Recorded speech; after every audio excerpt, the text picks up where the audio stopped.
हम बच्चों बात कर रहे थे। इस वीडियो में हम बात करेंगे शब्द शक्तियों की। जैसा कि अभी आपको बताया था कि शब्द में निहित शक्तियाँ ही शब्द शक्तियाँ कहलाती हैं। उस शब्द का क्या अर्थ होता है, तो आज हम शब्द शक्तियाँ कितने प्रकार की होती हैं इस पर हम प्रकाश डालेंगे। तो सबसे पहले आता है कि शब्द शक्तियाँ 3 प्रकार की होती हैं। सब शब्द में निहित शक्तियाँ 3 प्रकार की होती हैं। पहली शब्द शक्ति होती है अविदा शब्द शक्ति। पहली शब्द शक्ति होती है अविदा शब्द शक्ति। इसका क्या अर्थ होता है? इसका अर्थ होता है कि मुख्यार्थ माने मुख्य बात का, मुख्यार्थ माने मुख्य अर्थ निकलता है। जो मुख्यार्थ माने मुख्य बात का बोध कराने वाली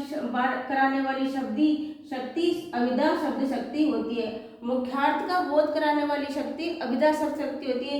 यानी मुख्य अर्थ सीधा सीधा समझ में आ जाए, जो मुख्य बात सीधी सीधी समझ में आती है उसको हम अविदा शब्द शक्ति कहते हैं। दिमाग पर कोई जोर नहीं लगाना पड़ता और हमको कोई भी वाक्य होता है उसका सीधा सीधा अर्थ हमारे समझ में आ जाता है, उसको हम अविदा शब्द शक्ति कहते हैं। जैसे इसमें उदाहरण है किसान फसल काट रहा है। इसमें एक उदाहरण है कि किसान फसल काट रहा है। इसका सीधा सीधा हमको अर्थ समझ में आ रहा है, भावार्थ समझ में आ रहा है कि किसान की फसल पक गई और वो किसान जो है खेत में फसल काट रहा है। दूसरा है कि बिल्ली दूध पी रही है। इसका भी सीधा सीधा अर्थ हमारे समझ में आ रहा है कि बिल्ली जो है दूध पी रही है।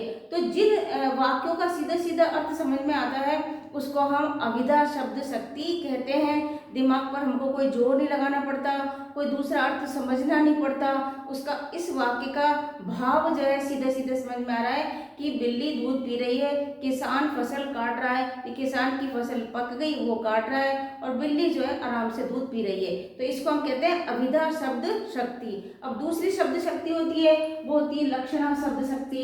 लक्षणा शब्द शक्ति का अर्थ होता है कि शब्दों में निहित लक्षण को पहचानना कि इसका लक्षण क्या है, उसको हम लक्षणा शब्द शक्ति कहते हैं। उसके लक्षण के माध्यम से हम बात का पता कर लेते हैं कि ये कैसा व्यक्ति है, ये कैसी वस्तु है। इसका तो इसका सीधा सीधा अर्थ है लक्षणा शब्द शक्ति किसे कहते हैं? वाक्य में लक्षणों के आधार पर अर्थ ग्रहण करना। वाक्य में लक्षणों के आधार पर जब हम अर्थ ग्रहण करते हैं उसको लक्षणा शब्द शक्ति कहते हैं। वापस समझा रही हूँ, वाक्य में जब हम किसी लक्षण के आधार पर उसका अर्थ निकालते हैं उसको लक्षणा शब्द शक्ति कहते हैं। जैसे इसका उदाहरण है सीता तो निरी गाय है। सीता तो कैसी है? निरी गाय है। जिस प्रकार गाय पशु को सीधा साधा बताया जाता है उसी प्रकार सीता की उपमा एक निरी गाय से करी है। तो सीता का लक्षण क्या है कि वो निरी गाय है, मतलब बहुत सीधी सादी है, बहुत सीधी सादी है। सीता बहुत सीधी सादी है यानी निरी गाय के समान है। तो यहाँ पर लक्षण क्या हो गया कि सीता निरी गाय के समान है। दूसरा है वह लड़का बहुत दहाड़ता है। दहाड़ना, वह लड़का बहुत दहाड़ता है, बहुत तेज की बोलता है, जैसे शेर दहाड़ता है ऐसे एक लड़का है जो बहुत दहाड़ता। तो उस लड़के का क्या लक्षण हो गया कि दहाड़ना, बहुत तेज का बोलना, चिल्लाना, ये हो गया।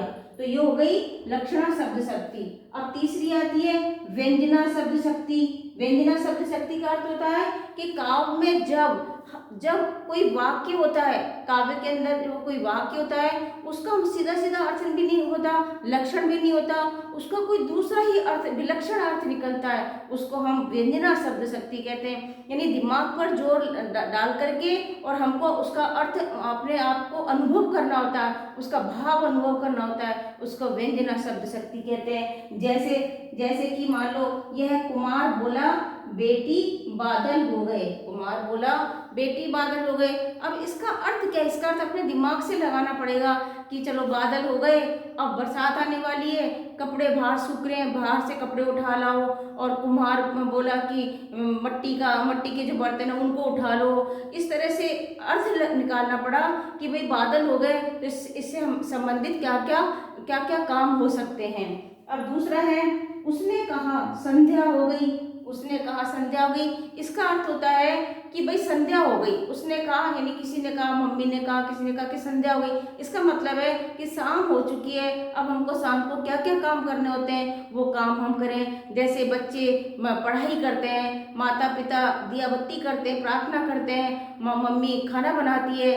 शाम को जो जो काम होते हैं वो संध्या के अर्थ से वो लगाए जाते हैं, तो उसको हम व्यंजना शब्द शक्ति कहते हैं। जब वाक्य में उसका कोई अर्थ तीसरा ही निकलता है उसको व्यंजना शब्द शक्ति कहते हैं। इस वीडियो में आज के लिए इतना ही। Thank you.